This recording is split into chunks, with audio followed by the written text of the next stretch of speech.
श्याम नगर के जंगल में टुनटुनी अपनी माँ चमेली कौवी के साथ रहती थी। टुनटुनी एक अनाथ चिड़िया थी। चमेली को वो दूर पहाड़ी पर अकेली रोती हुई मिली थी। हे भगवान, ये अकेली बच्ची इस पहाड़ी पर क्या कर रही है?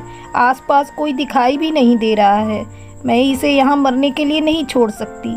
चमेली कौवी टुनटुनी को अपने घर लाती है और अपने बच्चे की तरह उसका लालन पालन करने लगती है।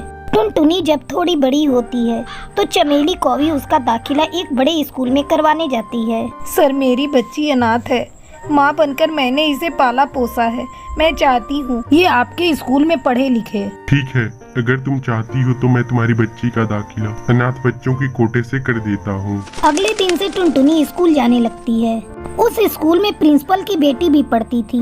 वो बात बात पर टुनटुनी को नीचा दिखाती थी। एक बार स्कूल में उड़ान प्रतियोगिता होती है जिसमें टुनटुनी जीत जाती है। मैं जीत गई सर, मैं इस उड़ान प्रतियोगिता को जीत गई। झूठ बोल रही हो तुम। इस प्रतियोगिता को तुमने नहीं, शालू ने जीता है। स्कूल के सारे टीचर प्रिंसिपल से डरते थे।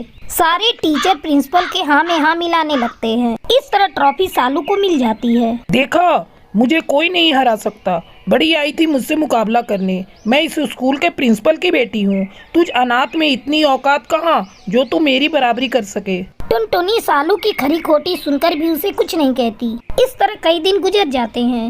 एक दिन उस स्कूल में एक नई टीचर आती है। वो बच्चों से कुछ सवाल पूछती है। टुनटुनी सारे सवालों का सही सही जवाब देती है जिससे वो टीचर खुश हो जाती है। वाह, ये बच्ची तो बहुत तेज है।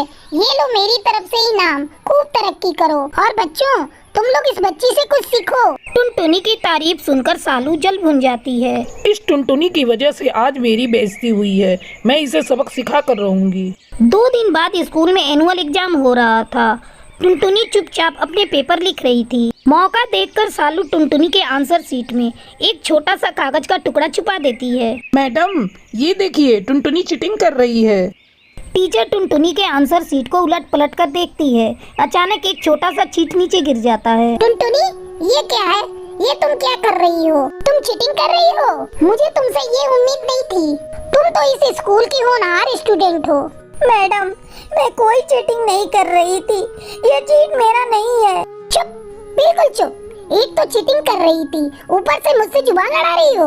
निकल जाओ इस स्कूल से। अब तुम यहाँ नहीं पढ़ सकती। टुनटुनी फूट फूट कर रोने लगती है। मैडम, आप मेरी बात तो सुनिए। मैंने कोई चीटिंग नहीं की। मुझे स्कूल से मत निकालिए। मैम, ये टुनटुनी सही बोल रही है। उसकी कॉपी में शालू ने ये चीट रखा था। ये उससे बदला लेना चाहती है। शालू, ये सागर क्या बोल रहा है? ये सब तुमने किया?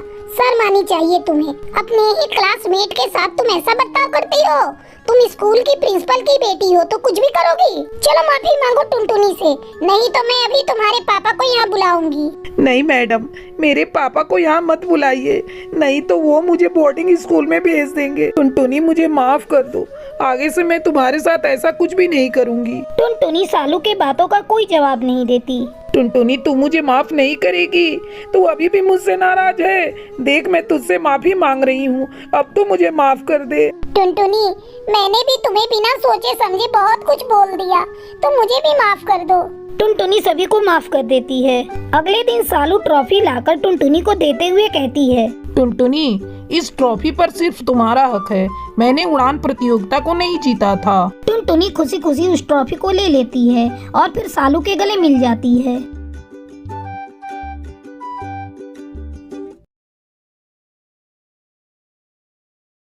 भरतपुर के जंगल में टूनी चिड़िया अपने बेटे और बहू के साथ रहती थी।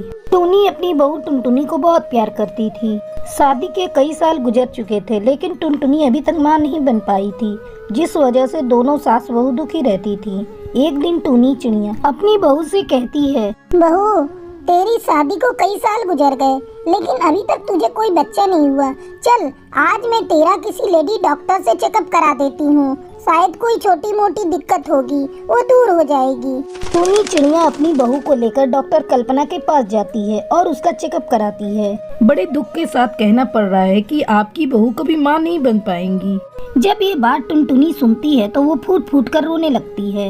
माँ जी, अब जी कर मैं क्या करूँगी? एक औरत के लिए माँ बनना सबसे बड़ा सुख होता है और भगवान ने वही मुझसे छीन लिया। आप घर जाइए और अपने बेटे की दूसरी शादी कर दीजिए। इतना कहकर टुनटुनी वहाँ से जाने लगती है। अरे बहू सुन तो, कहाँ जा रही है? पहले घर चल, आराम से सोचेंगे आगे क्या करना है। नहीं माँ जी, मैं आपकी कोई बात नहीं सुनूंगी। मैं जा रही हूँ, जाकर कहीं मर जाऊंगी। बहू ऐसी बातें नहीं करते, पहले मेरी बात तो सुन ले। तू माँ नहीं बन सकती, लेकिन हम किसी और का बच्चा तो चुरा ही सकते हैं। ये सुनकर टुनटुनी रुक जाती है। बहू बस हमें रात होने तक का इंतजार करना होगा।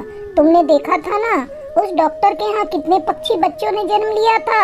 हम दोनों चुपके से किसी एक का बच्चा चुरा लेंगे। सचमुच माँ जी, ऐसा हो सकता है? फिर दोनों सास बहू अस्पताल के पास वाले पेड़ की डाल पर बैठकर रात होने का इंतजार करने लगती हैं। समय बीतने लगता है और आधी रात हो जाती है। माँ जी जल्दी चलिए, सभी सो रहे होंगे। सुबह होने से पहले बच्चा चुराकर घर भी हमें पहुँचना है। दोनों सास बहू चुपके से अस्पताल के अंदर घुस जाती हैं। वहाँ पालने में बहुत सारे पक्षियों के बच्चे सो रहे थे। टुनटुनी चुपके से एक बच्ची को उठाकर अस्पताल के बाहर निकल आती है। माँ जी जल्दी चलिए यहाँ से, नहीं तो किसी ने देख लिया तो मुसीबत हो जाएगी। वो दोनों बच्ची को लेकर घर आ जाती हैं। सुबह होते ही अस्पताल में कोहराम मच जाता है। हे भगवान, किसने मेरी बच्ची को चुरा लिया? मेरी बच्ची ने किसी का क्या बिगाड़ा था? कई दिन बीत जाते हैं, बच्ची का कोई पता नहीं चलता। अस्पताल से बच्चा चोरी होने की खबर पूरे जंगल में फैल जाती है। अरे टूनी चिड़िया, तुमने सुना? अब अस्पताल से भी बच्चे चोरी होने लगे। तभी चमेली कौवी को टूनी के घर से बच्चे की आवाज सुनाई देती है। टूनी, तेरी बहू कब माँ बन गई? तूने तो किसी को अभी तक बताया ही नहीं। कहीं ऐसा तो नहीं कि तुम लोगों ने ही अस्पताल से बच्चा चुराया हो? मैं अभी जाकर सभी को बताती हूँ। चमेली बहन ऐसा मत करो, नहीं तो सारे पक्षी इकट्ठा हो जाएंगे और हमें पकड़कर पुलिस में दे देंगे। तुम दोनों सास बहू ने ये अच्छा नहीं किया। एक बच्चे को उसकी माँ से अलग किया है तुमने। तुम्हें तो इसकी सजा मिलनी ही चाहिए। जल्दी ही ये खबर उस बच्ची की माँ तक पहुँच जाती है। वो रोती रोती टुनटुनी के घर आ जाती है। कहाँ है मेरी बच्ची? लाओ मेरी बच्ची मुझे दो। तुम्हें शर्म नहीं आती एक बच्चे को चोरी करते? बहन हमें माफ कर दो, मेरी बहू माँ नहीं बन सकती, इसीलिए हमने तुम्हारी बच्ची चुराई। आगे से हम ऐसा कभी नहीं करेंगे। वो चिड़िया अपनी बच्ची लेकर वहाँ से जाने लगती है, लेकिन वो बच्ची रोने लगती है। टुनटुनी बहन, मेरी बच्ची तो मेरे साथ जा ही नहीं रही है। ऐसा करो, इसे तुम ही रख लो, तुम ही इसकी माँ हो। मेरे तो और भी बच्चे हो जाएंगे, लेकिन तुम तो कभी माँ नहीं बन सकती। टुनटुनी उस बच्चे को पाकर बहुत खुश होती है और उसकी माँ को बहुत बहुत धन्यवाद देती है। फिर सभी हंसी खुशी रहने लगते हैं। एक समय की बात है, रामपुर के जंगल में टूनी और टुनटुनी नाम की दो चिड़िया बहनें रहा करती थीं। दोनों बहनों का स्वभाव एक दूसरे से अलग था। टुनटुनी घमंडी और लालची थी, लेकिन टूनी चिड़िया शांत और सबकी मदद करती थी। उनके पिता की मौत हो चुकी थी। एक दिन उनकी माँ टूनी से कहती है, बिटिया, मैंने तेरे लिए रिश्ता देखा है। लड़का बहुत ही अच्छा है, मेरी सहेली का बेटा है और बैंक में मैनेजर की नौकरी करता है। अच्छी पगार मिलती है, तुझे बहुत खुश रखेगा। मेरे इस फैसले से तू खुश है ना बेटी? हाँ माँ, तुमने मेरे लिए जो सोचा है अच्छा ही सोचा है। अगले दिन सुंदरी कौवी अपने बेटे राजेश कौवे के साथ टूनी चिड़िया को देखने के लिए आती है। मुनमुन तोती, हमें तुम्हारी बेटी टूनी बहुत पसंद है। बचपन में देखा था, लेकिन शादी ब्याह का मामला है, सोचा अपने बेटे को भी टूनी को दिखा दूं। मेरे बेटे को भी तुम्हारी बेटी पसंद है। कुछ दिनों बाद टूनी चिड़िया और राजेश कौवे की शादी हो जाती है। समय गुजरने लगता है। एक दिन टुनटुनी अपने कॉलेज से घर आती है और अपनी माँ से कहती है, माँ, मुझे अपने कॉलेज के दोस्त चिंटू कबूतर से प्यार हो गया है और मैं उससे शादी करना चाहती हूँ। अरे करमजली, ये तू क्या बोल रही है? अपनी शादी की बात खुद कर रही है। नासपीटी, तुझे लाज शर्म है कि नहीं? अभी मैं मरी नहीं हूँ, तेरे लिए भी रिश्ता ढूंढ रही थी। मुझे पता है माँ, तुम मेरे लिए कैसा रिश्ता ढूंढोगी? दीदी के लिए ढूंढा है ना 2 कौड़ी का रिश्ता। मुझे नहीं करनी गरीब घर में शादी, मुझे तो अमीर घर की बहू बनकर जाना है। तुम्हें पता है चिंटू के पास कितना धन दौलत है? उसके पिता की 4-4 फैक्ट्रियां हैं शहर में, और घर तो बिल्कुल महलों जैसा है। उसके घर में कई नौकर चाकर काम करते हैं। मुझे तो चिंटू कबूतर से ही शादी करनी है, चाहे तुम्हारी मर्जी से या तुम्हारे बगैर मर्जी के, मुझे कोई फर्क नहीं पड़ता। कुलक्षणी, अगर तूने फैसला कर ही लिया है तो मुझसे पूछने की क्या जरूरत? तू जिससे कहेगी मैं उससे तेरी शादी करा दूंगी।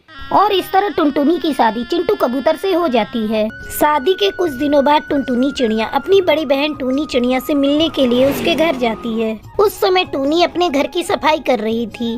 अरे टुनटुनी, मुझे पता होता तो आज तेरे जीजा जी को जाने नहीं देती, उन्हें रोक लेती, वो तुम्हें रिसीव कर लेते। अरे नहीं दीदी, तुम्हें तो पता है मैं कितने बड़े घर की बहू हूँ, अपनी कार लेकर आई हूँ। तुम्हारी जैसी गरीब थोड़े ना हूँ जो बस में धक्के खाती रहूँ। अरे बाप रे, अब तू बस बोलती ही रहेगी या कुछ खाएगी पिएगी भी? तो रुक, अभी मैं तेरे लिए गर्मा गर्म चाय बनाकर लाती हूँ। क्या दीदी, इतनी गर्मी में चाय पिलाकर तुम मुझे मार डालोगी क्या? ये तू कैसी बातें कर रही है टुनटुनी? मेरे पास फ्रिज नहीं है ना, इसलिए मैं तुझे ठंडी कोल्ड ड्रिंक नहीं पिला सकती। ये सब छोड़ो दीदी, पहले जाकर तुम फ्रेश हो लो। अभी अभी तुमने घर की सफाई की है ना, तुम्हारे शरीर से बदबू आ रही है। मुझे तो ये सब करने की आदत नहीं, मेरे घर सैकड़ों नौकर चाकर हैं, मैं तो बस बैठे बैठे ऑर्डर करती हूँ। अच्छा टुनटुनी, मैं अभी फ्रेश होकर आती हूँ। टूनी चिड़िया फ्रेश होने के लिए चली जाती है। उसके जाने के बाद टुनटुनी चिड़िया टूनी चिड़िया के पूरे घर को देखने लगती है। हे भगवान, पता नहीं ये दीदी ऐसे टूटे फूटे घर में कैसे रहती है। छी, मैं तो ऐसे घर में 1 मिनट भी ना रहूं। तभी टूनी चिड़िया चाय नाश्ता लेकर आ जाती है। ये ले टुनटुनी, चाय पी ले। दीदी मैं तो हैरान हूँ, तुम ऐसे घर में कैसे रह लेती हो? कहो तो मैं तुम्हारे लिए एक बड़े से घर की व्यवस्था कर दूँ। टुनटुनी, तू इस तरह मेरी गरीबी का मजाक मत उड़ा। मैं अपने पति के साथ बहुत खुश हूँ। अगर तुझे मेरा घर पसंद नहीं तो तू यहाँ मत आया कर। अपनी बहन की ये बातें सुनकर टुनटुनी चिड़िया को अपनी गलती का एहसास होता है। दीदी मुझे माफ कर दो, मैंने अपने अमीरी के घमंड में आपके दिल को ठेस पहुंचाई है। आज के बाद से मैं किसी को अपनी अमीरी का घमंड नहीं दिखाऊंगी। दोनों बहनें एक दूसरे के गले मिल जाती हैं और खुशी खुशी अपनी अपनी जिंदगी बिताने लगती हैं।